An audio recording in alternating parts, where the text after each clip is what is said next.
Hey nerds, Farmer Jesse here. Welcome to Growers Daily, your daily dose of ecological farming insight. It is Thursday, March 13th, 2025, and today we're going to talk about why certified organic seeds are important for organic systems, miracle grow and compost, farming in a very cold climate, and the term farm used outside of farming. So let's do it.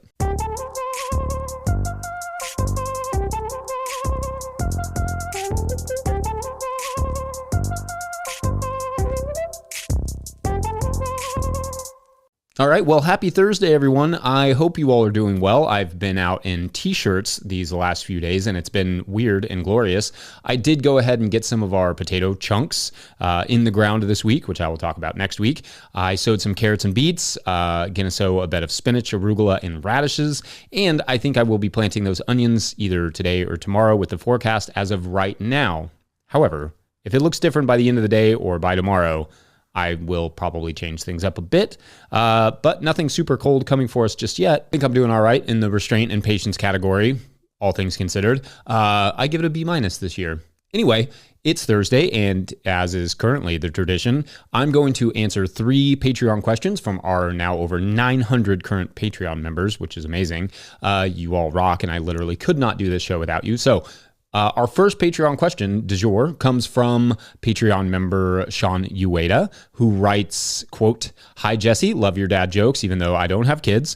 Documentation I've read on hot composting to kill off pathogens says that the pile needs to maintain a minimum temperature of 131 degrees Fahrenheit for 3 to 4 days. Does the 3 to 4 days have to be contiguous, meaning is it 3 to 4 straight days, or can it be broken into 2 separate events because the pile got turned over in the middle of the over 135 degree temperatures? As for a quick turn, not tearing the pile down completely and reassembling the pile with outside in the middle and inside on outside, I just use a 4-inch diameter auger with 3-foot shaft and drill about 8 holes vertically onto the pile. And I should just, as an aside here, that's what I use for the holes when I'm burying the tomatoes that you've seen in clips. A couple people have asked about that. That's the same thing. And if I can find it on, I think we got it from Amazon. If I can find it there, I'll link it in the show notes. Anyway, Sean goes on. Then I close off the holes by raking some of the material on top over the hole. And yes, I do the outside in, inside out thing only 3 times and not 5. For kickstarting, since I don't completely adhere to organic standard and not so dogmatic about it, I'll sprinkle ammonium nitrate or sulfate. My local feed store was out, so I used Miracle Grow, the blue poison. Label said 24% nitrogen. Pile is sitting at just over 140 degrees Fahrenheit. I really have a lot of problems with organic standards. Why does a tiny seed such as celery or brassica seed need to be organic when the veg you harvest is literally 100 or 1,000 times bigger? Contamination of bad chemical covering the seeds is going to be well under ppm when you harvest your veggies. Your thoughts and thanks." End quote. Okay, so this is a really fun query, Sean, and definitely a lot to dive into. Okay, first, to your questions about pathogens and does the pile have to maintain those temperatures for 3 to 4 days in a row, or can it be turned in that period and still have the same effect? Yes, generally speaking, if you turn it in that 3-day period or whatever, and the pile continues to stay in that range between 131 and 170 degrees Fahrenheit, then you are good to go on the pathogen and weed seed front. Again, generally speaking, but that also depends on if you are needing to use it for certified organic purposes, which it sounds like you are not certified organic. In fact, the point of turning is to 1, keep it warm, and 2, mix the pile up so that every part of it gets a little bit of that heat on it to kill all the disease everywhere and the weed seeds. You still do, organic growers would still need to follow the organic guidelines if you are in fact certifying. If not, and you are not subject to FSMA regulations, then just make the best compost you can, however it makes sense for you. No rules against using an auger that I'm aware of, easier than shoveling, I would guess. Now, for the Miracle Grow thing, the blue coating of that stuff is copper sulfate, which is a fungicide, and there is a polymer involved in the slow release fertilizers that can basically become a microplastic, according to recent research out from the University of Memphis and the University of Missouri. So I might recommend avoiding that one for good compost, or just avoiding it in general. That's not the kind of stuff that you want in your garden or in your food. Nitrogen is often my challenge too here, so I hear you. For me, for kickstarting a pile, I typically use some grass clippings or some green plants soaked in water and shoved into the middle of the pile. Or like I said on Monday, soaked grains will do the trick nicely as well.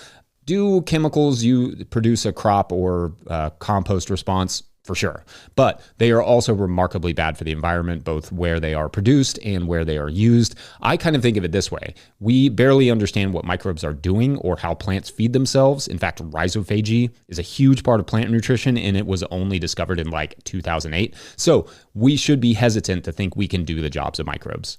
Our job is rather to encourage and support their work, not do their work. So I'm not saying it won't make a good compost or that you can't grow good plants that way, just that there are perhaps healthier, safer ways to do it that enable the microbes to make the decisions and do their thing. At least that's how I look at it. To the last part of your question about why we need to worry about organic seeds when the contamination is low compared to the end product? Well, it's kind of the same answers I just gave about the compost, especially for nitrogen-covered seeds. Some seeds are coated with antifungals, so that's not ideal for plant growth in general. I once ordered conventional tomato seeds from a place because everywhere else that I was looking for this particular seed, which I think was Jetstar tomato seed, that everybody else was out, and it came covered in a fungicide, so I couldn't use them. Perhaps needless to say, living soils and nutrient-dense plants need fungi. So also, organic seeds are bred for organic production. So they are typically bred and grown without chemical fertilizers and are thus able to better handle environments without those sort of products. Conventionally, chemically, produced seeds are not generally as capable of making the root associations required to barter for their own nutrients. Not saying they won't survive. Conventional seeds may just not thrive as much as organic seeds in a non-chemical organic-ish environment. They've been bred in a world where the macronutrients are abundant and they won't have to work for them. In a sense, maybe even a proverbial one, conventional seeds are spoiled. They don't have to make those complicated relationships with microbes, so they're not used to it. And the research largely does back that up. I'll link a good review in the show notes if you want to read it. In fact, interestingly, a huge percentage of organic farmers still use conventional seed and may be missing out on production because of it. We stopped certifying our farm this year, but we are still using almost exclusively organic seed because the performance is likely to be better in our organic production system. Anyway, I hope that's helpful. Great question, and I look forward to hearing your all's thoughts on that. We're going to take a quick break, and when we come back, growing in a colder than cold climate, BRB. Today's episode of Growers Daily is brought to you by Harnois Greenhouses. Harnois Greenhouses has pioneered controlled environment agriculture since 1965, partnering with market gardeners and farmers across North America to deliver turnkey greenhouse solutions. Their unwavering mission is to support growers' success through innovation and expertise in design, manufacturing, and installation. Harnois Greenhouses are engineered to withstand high wind and snow loads, providing optimal brightness, increased yields, rapid ROI, and long-lasting durability. With over 20,000 projects completed, they are more than a manufacturer. They are a trusted partner. Their structures foster sustainable, energy-efficient ecosystems that drive profitable, resilient agriculture. In 2025, Harnois is introducing a new low-tech, high-tunnel model starting at just $2 per square foot, offering open field growers an accessible entry into controlled environment agriculture. Learn more at harnois.com. That's HARNOIS.com. All right, back to the show. If you, the listener, are enjoying this content, getting even a small amount of value from it, consider supporting our work over at patreon.com/no-till-growers. I will try to get to questions from everywhere the questions come in, but I will always get to your Patreon questions. Now, today's second Patreon question comes from Patreon member Anna Stoika, who writes, quote, "Hi, Jesse, longtime listener, first-time poster. Firstly, thanks for the absolute wealth of information you put out every week. Secondly, a question. Would you consider talking at all about non-traditional market farming, i.e. vertical farming or precision agriculture? I'm from Northern Ontario, and our window for outdoor growth is not as optimal as that of other areas, but the need for food and heightened food security is just as critical. Technically still no-till, sweat, smile emoji," end quote. Okay, yeah, great question. And in fact, this crossed my mind a couple weeks back when we had the question from Joseph in Alaska. There are places where growing outside is all well and good, but the window is open for like such a short amount of time as to make any sort of successions or even long-term crop production or warm weather crop production really difficult, if not impossible. And I would love to at some point get up to see some of these remote colder climates and see them in the peak of their season, because I know for at least some of you, there's basically always a chance of frost, even in the dead of summer when the sun is barely going down, if at all.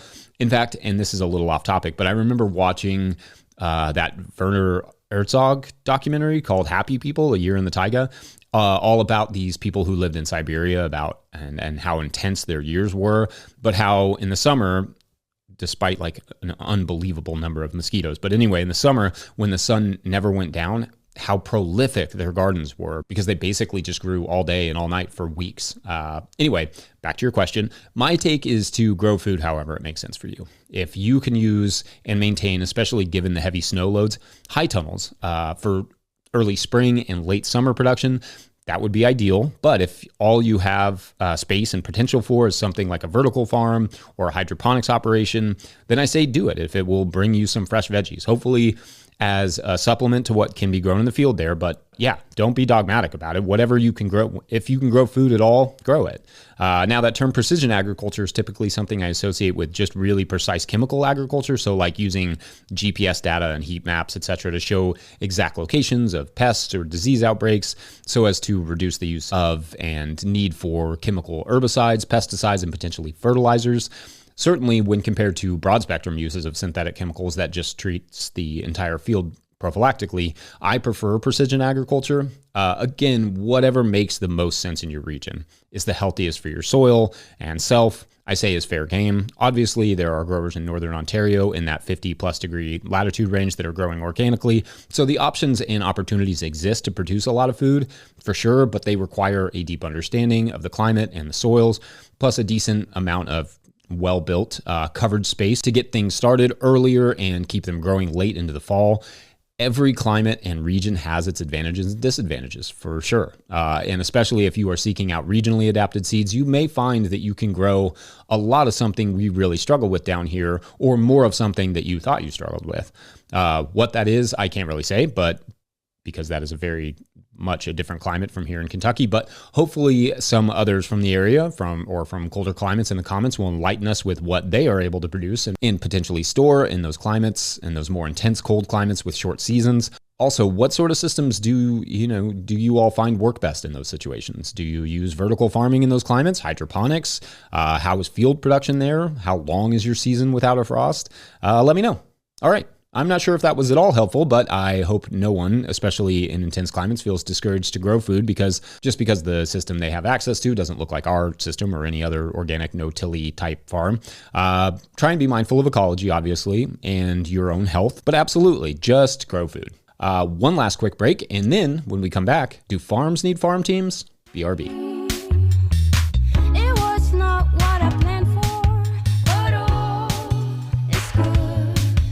Today's episode of Growers Daily is brought to you by So Right Seeds. So Right Seeds is an heirloom seed company that offers fresh, high-quality, open-pollinated seeds. They have a great selection on their website of over 400 varieties, along with a planter's library with tips for growing. They offer cover crops and bulk packs of seed for sustainable home gardening. The instructions on the back of their packets have all the information you need to get started. Go to So Right Seeds, that's S-O-W, and use my discount code NOTILL for 15% off your order. That's SoRightSeeds.com. All right, enjoy the show. All right, so our last Patreon question of the day comes from Ricky Kennedy, who writes, quote, "Hi, Jesse. I liked your segment about what a farm is. I wonder what you think about the use of farm in sports, like a pro team's farm system. It seems to me that, at least in the U.S., more people think positively about a sports farm than a farm. Everyone roots for the homegrown soccer player who played in the pro team's youth program. Maybe it's local pride. Maybe it's that the language was borrowed when farms weren't some far away place run by a corporation. I'd love to hear your take on what a good farm system is like a good farm. Thanks." End quote. All right, now this is a Farmer Jesse kind of question, if ever there was one. So let's examine the term farm and some of the ways it's used outside of farming and food. First, though, the words farm and farmer did not originate as agricultural words, really. According to Merriam-Webster, it comes from the French word ferme. Quote, the source of ferme is Anglo-French fermer, meaning to rent. That French verb is said to be based on medieval Latin firma, meaning fixed payment, and the Latin verb firmare, to make firm. In the mid-15th century, ferme was also used as a verb having the same meaning as its French source, end quote. In other words, to farm a piece of land meant to rent it, though there is some debate that it actually derives from different words that mean life or spirit or vitality, but because farm was literally used to mean rent land for a very long time, it's safe enough to assume that it is the dominant etymology, and the other definitions are nice, but perhaps a bit of a feel-good stretch. Indeed, for a time, the term farmer actually meant debt collector, but not that much later, the term farm and farmer, those were used more broadly to refer to agricultural use of land, regardless of whether you were renting it or owned it or whatever. Interestingly, however, it is this tie-in with leasing out land that you arrive at the use of the term farm to mean a person or business who is employed to do a specific job, that is to say, to farm something out. The term farm also stands in for the production of something non-agricultural, like a solar farm. It's on farmland, obviously, but it's not raising food or textiles. It's collecting energy. Or the word farm is often employed with a somewhat negative connotation to describe industries that just pump something out thoughtlessly or in great numbers, like in a puppy farm, for instance. In sports, and namely in baseball, the term farm is actually used in kind of a relatively cool way. Farm teams and farm leagues are where a professional team sends the younger players, or sometimes the players who have been out for a long time injured, to develop them for the professional level. I wish we had a similar labor system for actual farms where people could go and train and get paid before moving off to start their own farms or to work on larger, more complex farms. I mean, there are apprenticeships and the like, but nothing really organized beyond just like finding a job. Few things that are actually developmental, like what they are doing up there at Green Acres, for instance, in Cincinnati with their training program that I did a whole video about last year. I'll link that in the show notes. Like the farm leagues in baseball are separate from the colleges. They are kind of their own thing. They train players to fit the system of the pro team they support. For farming, there is not enough support to get people ready, even in or especially in most schools, for running an actual farm. So maybe somewhat ironically, there is an idea there to develop a farm league of our own. I have no idea what that would look like, but that would be very cool. And I love that term homegrown as well. We, as people, sports fans, love it when someone from our shared experiences goes on to the big show. It's a worldwide thing, and you will even hear he's one of our own chants at Premier League matches in England for the soccer.